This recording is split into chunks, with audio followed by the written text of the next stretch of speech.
Медеу ауданының алдағы 10 жылдағы даму келбетін қалай елестетесіз?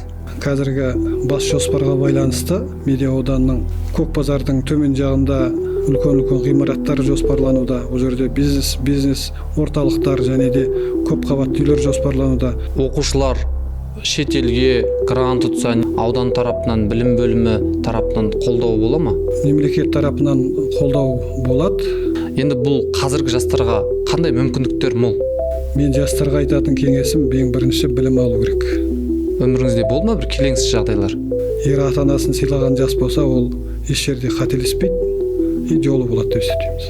Ұстанымыңыз және ұраныңыз? Менің ұраным, өзімнің ұстанымым мемлекетке адал, таза қызмет жасау. Жалпы жастарға не жетпей жатыр деп ойлайсыз? Мен өзім ойым, жастарға бәрі жетеді. Ал сіз үшін табыс деген не? Табыс ол ақшада емес. Қызмет жасап, сен артыңда жақсы, халықта, тұрғындарда жақсы ой қалса, мен ойлаймын, сол жақсы табыс деп. Яғни абырой. Атақта емес абырой, иә? Армысыздар, құрметті көрермен. Медеу YouTube жобасы кезекті шығарылымын бастайды. Бүгін бізде қонақта Медеу ауданы әкімінің орынбасары Айдос Асқарлы. Қош келдіңіз. Қош келдік. Айдос Асқарлы, алдымен өзіңізді көрерменге таныстырып өтсеңіз. Қайырлы күн, құрметті көрермендер. Бүгінгі осы ашылып жатқан YouTube каналына қош келдіңіздер. Енді біріншіден осы жаңадан ашылып жатқан каналға құтты болсын айтамыз. Өзім таныстыра кетсек, есімім Нұрлыбаев Айдос Асқарлы, Медеу ауданы әкім орынбасары қызметін жасаймыз. Жақсы. Мемлекеттік қызметке келу жолы қашан басталды? Неден басталды? Мемлекеттік қызметке келу жолы менде осыдан 15 жыл бұрын басталған. Мемлекетімізге бір септігіміз тисін деп осы мемлекеттік қызметті таңдап келдік. Осы әкім орынбасары қызметін атқарып жатқаныма 6 жыл шамасы болды. Жақсы. Айдос Асқарлы, сіздің қазіргі қызметіңіздегі басты жауапкершілік қандай? Қазіргі мен жасап жатқан қызметтің жауапкершілігі біздің аудандағы білім саласы, денсаулық саласы және әлеуметтік сала, осы 3 салаға қараймыз. Енді білім саласына келетін болсақ, ол өзіміздің осы мемлекеттік және жекеменшік білім, бізде где-то 40-қа жуық мектептер бар. Соларды бізге 40 мыңға жуық оқушылар тәрбие алады, және балабақшалар бар, және де біздің денсаулық сақтау ұйымдары. Одан бөлек біздің енді ауданымызда 30 мыңнан аса зейнеткерлер бар. Ол кісілердің жаңағы ай сайынғы әлеуметтік қамтамасыз ету, басқа да мәселелердің бәрі осы біздің мойнымызда. Жақсы. 90 жыл Медеу ауданына, 90 жыл үлкен тарих. Бұл осы кезеңді сіз қалай бағалар едіңіз? Айтулы бір қандай сөздер, бір қандай ерекшеліктер бар 90 жылда? Несімен өзгешеленді? 90 жыл бір ғасырға жоқ уақыт. Ол енді Медеу ауданы осы биыл 2026 жыл 90 жыл толып, біз қазір Медеу ауданы әкім аппараты осы мерейлі датаны атап өтуге дайындық үстіндеміз. Енді іс-шараны атап өту үшін қазір жұмыс жоспары құрылған. Сол жұмыс жоспарында 50-ге жуық іс-шара көзделген. Оның ішінде 35 іс-шара мәдениеттік іс-шара, және де қалған 15 іс-шара бізде спорттық іс-шаралар жоспарлануда. Оның біреуі осы жақында 3-4 наурыз күні біздің аудандағы 90 жылдыққа орай ауданымызда қызмет жасап жатқан әйел азаматтарын, 90 мамандық иелерін осы біздің әкімнің атынан құттықтау жоспарлап отырмыз. Ол енді осы тарихта болмаған іс-шара деп ойлаймыз. 90 іс-шара мемлекетіміздің басшысының тапсырмасы қарапайым біздің мамандықтарды көтеру. Сондықтан осы біздің 90 мамандықтың ішінде қарапайым еден жуғыштан бастап, тіс дәрігері бар, басқа да мамандықтардың бәрін қамтамасыз етсек деген жоспарымызда бар. Жақсы. Медеу ауданының басты даму бағыттары қандай? Медеу ауданы Алматы қаласының тарихи, мәдени және туристік орталық болып табылады. Сондықтан біздің енді қазір өздеріңіз білесіздер, Медеу ауданы 8 ауданның ішіндегі ең жаңағы тарихи ғимараттар сақталған және де туристік объектілер көп орналасқан аудан болғаннан кейін біздің қазіргі даму жоспарымызда қазір Алматы қаласының әкімінің тапсырмасына сәйкес, ауданның әкімінің тапсырмасына сәйкес туристік объектілердің көбірек ашып, осы шетелден келетін туристерді көбірек тарту жоспарда бар. Жақсы. Енді бізде барлығымыз білім беру саласындамыз ғой. Осы білім беру саласында сапаны арттыру бағытында қандай жұмыстар жүргізіліп жатыр? Жаңа мен айтып кеткендей, білім беру сапасы бойынша біздің ауданның білім ошақтары 29 мемлекеттік мектеп бар. Ол жерде біздің осы соңғы 5 жылда алатын болсақ, біздің оқушылардың білім деңгейі жоғары деңгейді көрсетіп келе жатыр. Ол енді бізді өте қуантады. Біздің мынау ұстаздар, білім беретін ұстаздардың сапасы өте жоғары деп айтуға болады. Енді біз келешекте білімді сапасын жоғарылату үшін, енді біздің жаңағы ұстаздарымыздың біліктілігін арттыру ең бірінші. Ол ұстаз білімді болса, жаңағы шәкірт те білімді болады деп есептейміз. Сондықтан сол ұстаздарымыздың біздің қазір 90% жаңағы бұрыннан келе жатқан ұстаздарымыз, енді жаңадан келген осы біздің ұстаздық қызметті бастаған әріптестерімізге бізде қазір жоспарымызда бар. Ол кісілер жаңағы басқа жақтан, шетелден болсын, басқа жоғарғы оқу орындарынан болсын, тәжірибелі мамандармен жаңағы пікір алмасу, сондай жоспарлап отырмыз. Жақсы. Енді ұстаз деп жатырмыз ғой, мұғалім деп жатырмыз. Осы мұғалімдерді қолдау бойынша, мәртебесін арттыру бойынша қандай жоспарлар немесе қандай қолдау бар? Біздің ауданда 3000-ға жуық ұстаздар қызмет жасайды білім беру саласында. Ол ұстаздарымыздың мәртебесін арттыру бойынша өздеріңіз білесіздер, мемлекет басшысының тікелей тапсырмасы бар, және білім ғылым министрлігінде тікелей тапсырмасына сәйкес осы жұмыстар біздің ауданда және қала бойынша, оның ішінде біздің ауданда жұмыс жасалып жатыр. Енді бұрын жасыратын жоқ, бұрын ұстаздарды енді барлық қазір әлеуметтік желіде де айтып жатыр, басқа жақта да айтып жатыр. Біздің ұстаздарымызды әр болатын іс-шараға жұмсайтын деп, қазір ондай жоқ. Қазір тек қана біздің ұстаздарымыз өзінің білім беру саласымен ғана айланысады. Ол да бір менің өзім жеке ойым, ол да бір жетістік деп айтуға болады. Өйткені ұстаз білім берумен ғана айланысу керек, басқа сырттағы мәселемен айланыспау керек деп мен ойлаймын. Сондықтан осы шешім өте орынды деп ойлаймыз. Ол қазір іске асып жатыр. Енді ұстаздардың мәртебесін жоғары қою, енді бізге бәріміз ұстаздан білім алдық. Енді өз басым ұстазды құрметтеймін. Мына келе жатқан жастарға да соны айтқым келеді. Ең бірінші ұстазды құрметтеу керек. Баяғыда Төле би атамыз айтқан, ұстаз келген кезде жоғары жақта отырған биде орын берген деп, төрін берген деп, сол сияқты қазір бізде сондай заманға келуіміз керек. Сондай түсінік біздің бәріміздің әрқайсымызда болу керек деп есептейміз. Жақсы. Енді шәкірт пен ұстаз егіз ұғым. Енді шәкірттер, оның ішінде дарынды жастарға ауданымыздың қандай қолдаулар бар? Жаңа атап өткендей, біздің 90 жылдықтың аясында медеу мақтанышы деген бір жобамыз бар. Сол медеу мақтанышы деген біздің қазіргі мынау 11-ші сынып болмаса біздің мектептерде жоғарғы олимпиададан орын алған, жоғары көрсеткен оқушыларды ата-анасымен бірге марапаттау бізде жоспарда бар.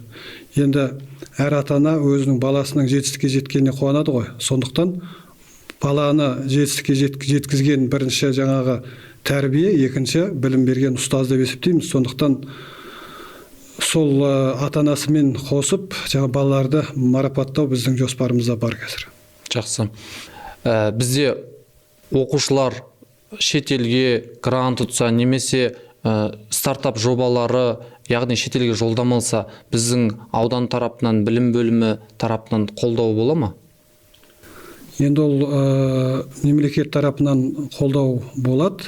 Одан да бөлек, мысалы бізге қабылдауға келеді, әкімнің қабылдауына келеді, бір ата-аналар біздің осы өткен 25 жылы желтоқсан айында бір ата-ана келді. Баласы 11-ші класс оқиды, қателеспесем. шет елде бір Кореяда ма, Японияда ма бір спорттық түрінен үлкен жарыс өтеді. Соған о баланың уже жаңағы жолдамасы бәрі бар. Ары бері барып келу жолақысын қиналып тұрмын деп сондай көмек сұрап келген. Содан кейін біздің аудан енді жаңа туристік және мәдени орталық болған біздің ауданда көп үлкен кәсіпорындар бар. Сол кісілерге шығып бір бизнес жаңағы кәсіпкеріміз сол баланың жаңағы жолақысын көтеріп барып келуіне себеп болды. Сол сияқты бізде енді ондай мысалы шетелге шығып жақсы көрсеткіш көрсетуге жағдайы болып тұрып білімі жетіп тұрған баланы мен ойлаймын кәсіпкер болсын басқа жақтан болсын қолдауға болады. Қолдауға болады, әрине. Енді Медеу ауданы мәдени ошақ деп тұрмыз ғой. Осы мәдени өмірдің тынысы қандай аудандағы? Біздің ауданымызда мәдени орталықтар өте көп шоғырланған. Оның бірі Қазақ филармония, Жамбыл атындағы Қазақ филармониясы, біздің Абай атымыздағы Дворец Республики дейді, орталық сарай біздің ауданда орналасқан. Осы Жамбыл атындағы филармонияның осы 25 жылы 90 жылдығы аталып өтілді. Ол жерде көптеген біздің республикамызда үлкен сахналарда және де мынау шетелге шығып жүрген әншілеріміз бізде жетерлік. Сол кісілер қазір бізде ауданның іс-шарасы болсын, қаланың іс-шарасы болсын, осы Медеу ауданының атынан және де жаңағы сол орталықтардың атынан әр көптеген жерде өздерінің өнерлерін көрсетіп жүр. Біздің жаңа орталық сарайымызда өздеріңіз білесіздер, ол жерде 3000 орындық үлкен концерттер жүреді. Ол жерде енді біздің мақтанып айтуға болады, біздің ауданда осындай үлкен орталықтар орналасқан деп мақтанышпен айтуға болады.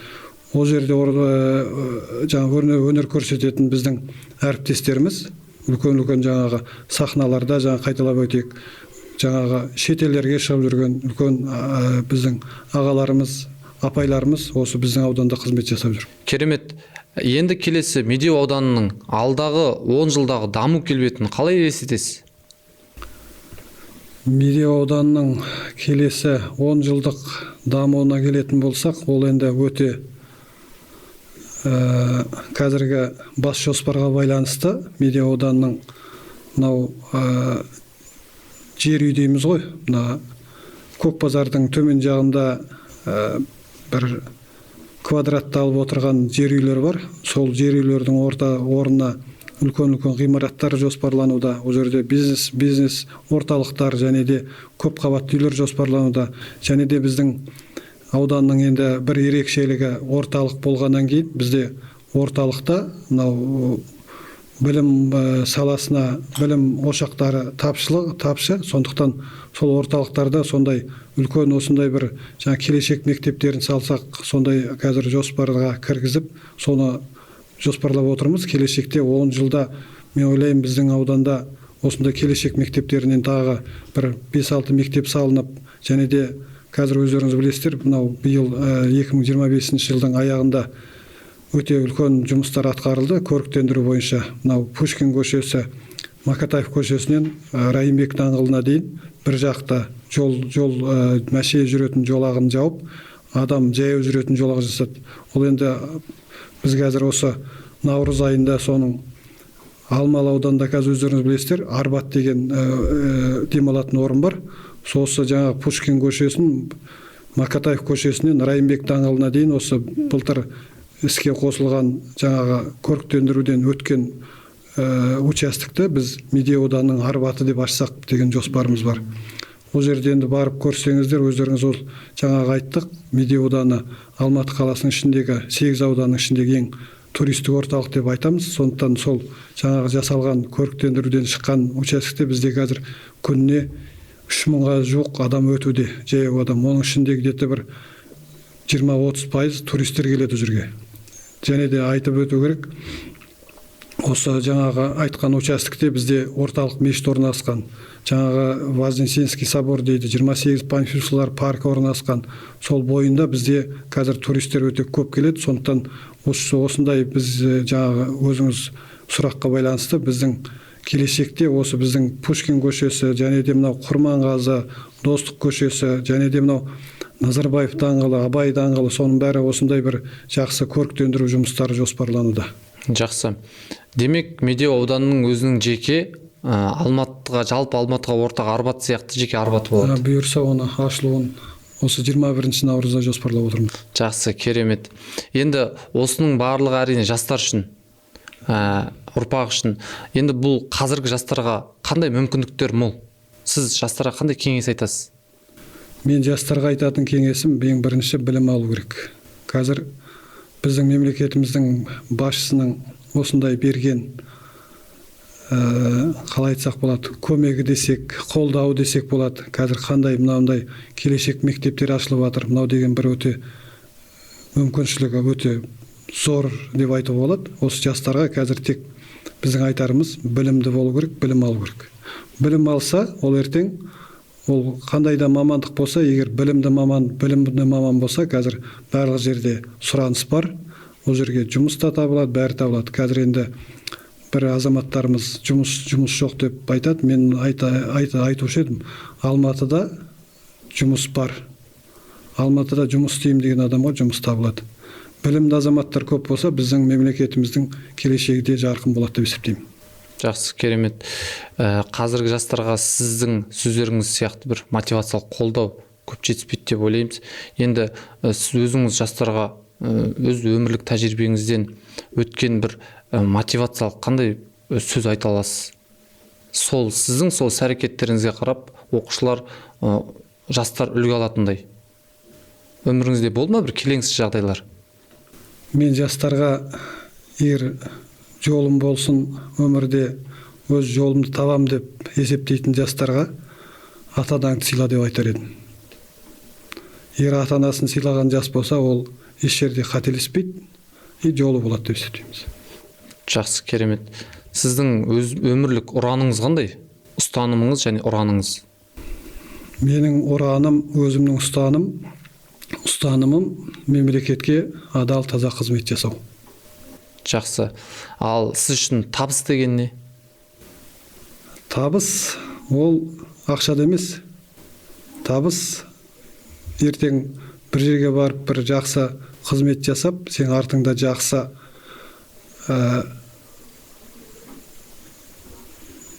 халықта, тұрғындарда жақсы ой қалса, мен ойлаймын сол жақсы табыс деп.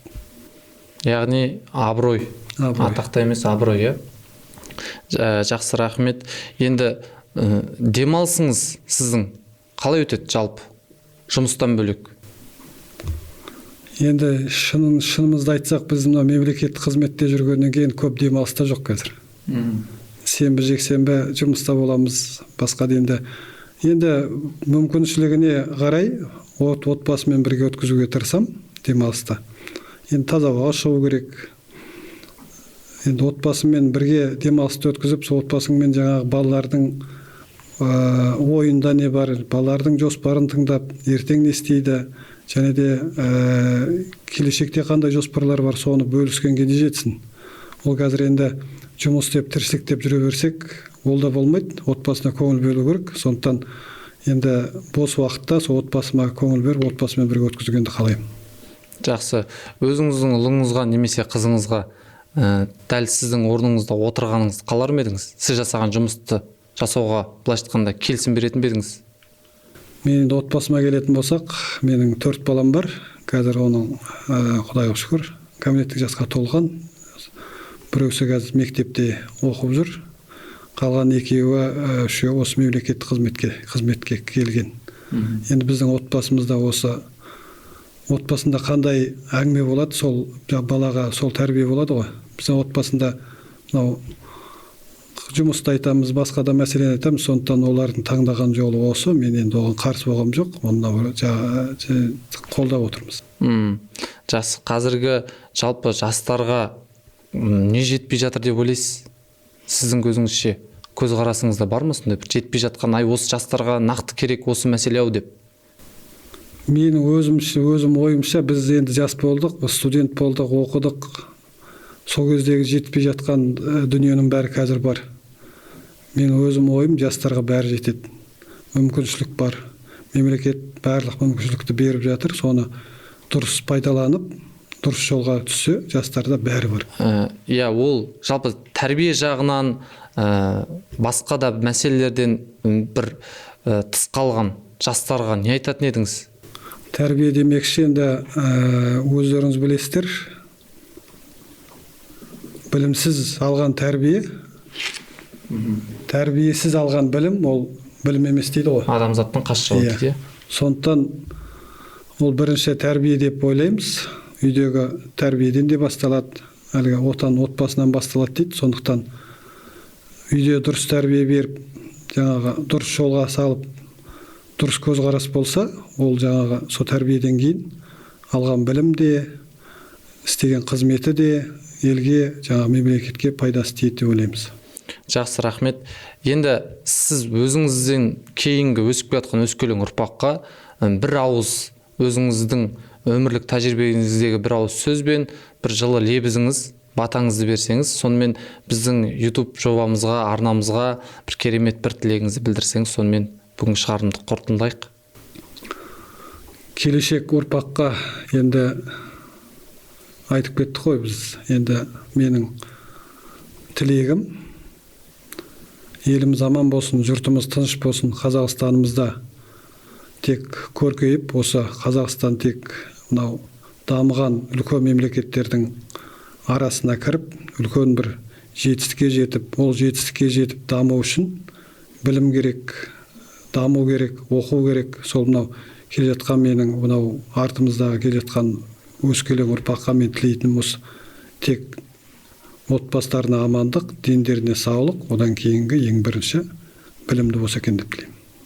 Айдос Асқарұлы, алдағы уақытта Медеу ауданында наурыз айына, одан кейінгі айларға қандай жоспарлар бар? Наурыз айына бізде ауданда үлкен іс-шаралар бар. Өйткені өздеріңіз білесіздер, 8 наурыз халықаралық әйелдер күні. Ол енді біздің жаңағы Жамбыл атындағы филармонияда аудан өзіміздің ақжаулықты аналарымызға арналған аудан әкімі атынан құттықтауымыз бар. Және де енді өздеріңіз білесіздер, саяси науқан келе жатыр 15 наурызда. Одан кейін 21 наурызда біздің аудандық іс-шарамыз жаңағы атап өткен Медеу ауданының жаңағы ашылайын деп тұрған арбатында өтеді. Сол жерге осы эфирді пайдаланып, барлық көрермендерді, қонақтарды шақырамын. Жақсы, белсене атсалысса екен деп есептейсіз, иә? Біз Медеу ауданында білім бөлімі осындай керемет YouTube жоба жасап жатырмыз. Бір ауыз жылы тілегіңізді айтсаңыз. Енді мынау бәріміз мұсылманбыз, қасиетті айда отырмыз ғой. Қасиетті айда осы сіздердің ашып отқан осындай каналдарыңызға мен тек Алла Тағала берекесін берсін деп тілеймін. Әр істің өзінің бір бастамасы болады. Осы үлкен бастама жасап жатсыздар. Бұл енді бірінші мен тәжірибемде мынау практикада болған жоқ. Алматы қаласында бірінші жоба болып отыр. Сондықтан бұл ең үлкен бастама деп ойлаймын. Сіздерге табыс тілейміз. Осы канал енді бір жаңағы қолдаушылары көп, өте оқырмандары көп канал болсын. Бір үлкен мынау республика деңгейіне, одан да мынау үлкен Европа деңгейіне шығатындай бір үлкен канал болуына тілектеспіз. Рахмет. Айдос Асқарұлы, сізге көп-көп рахмет. Бізге қонақ болғаныңызға, еңбек жолында, елге қызмет ету жолында табандылық пен төзімділік тілеймін. Әрдайым жолыңыз ашық болсын. Сіз сенген, сіз қолдаған жастар ел сенімін ақтасын деп тілейміз. Көп-көп рахмет. Рахмет.